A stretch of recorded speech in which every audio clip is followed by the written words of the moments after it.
During the first 7 years of existence 1960 to 1966 of the American Football League AFL, 1960 to 1969, the AFL and the NFL held separate, competing drafts for college football talent.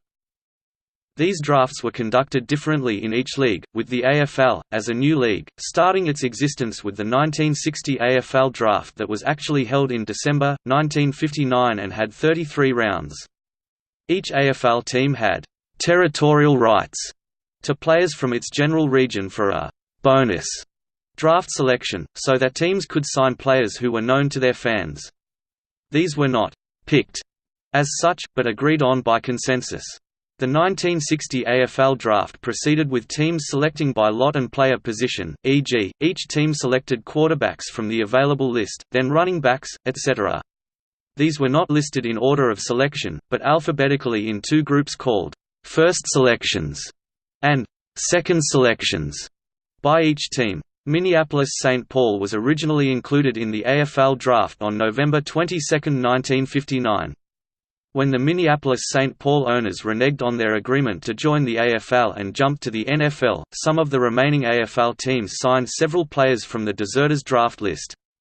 To compensate for this, after the Oakland Raiders AFL franchise was granted, an allocation draft was held, to permit the Raiders to stock their team with players from the other 7 AFL teams.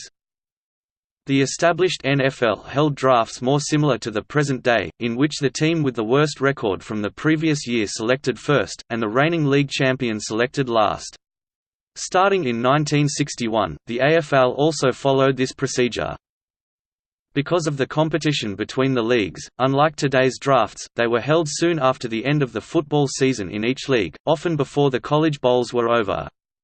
Many players, such as LSU's Billy Cannon, signed pro contracts under the goalposts at bowl games, and in the college East-West game and other All-Star College Bowls, many players wore the helmets of the professional team that they had signed with. The AFL was at a disadvantage in name recognition with the established NFL, but contrary to common belief, during this period, its franchises signed a significant number of stars away from the older league. These included Cannon, as well as eventual Hall of Famers Lance Allworth, Buck Buchanan, Jim Otto, Billy Shaw, and Nick Buoniconti, and such standouts as Matt Snell, Tom Shestak, Charlie Hennigan, Abner Haynes, Johnny Robinson and many others.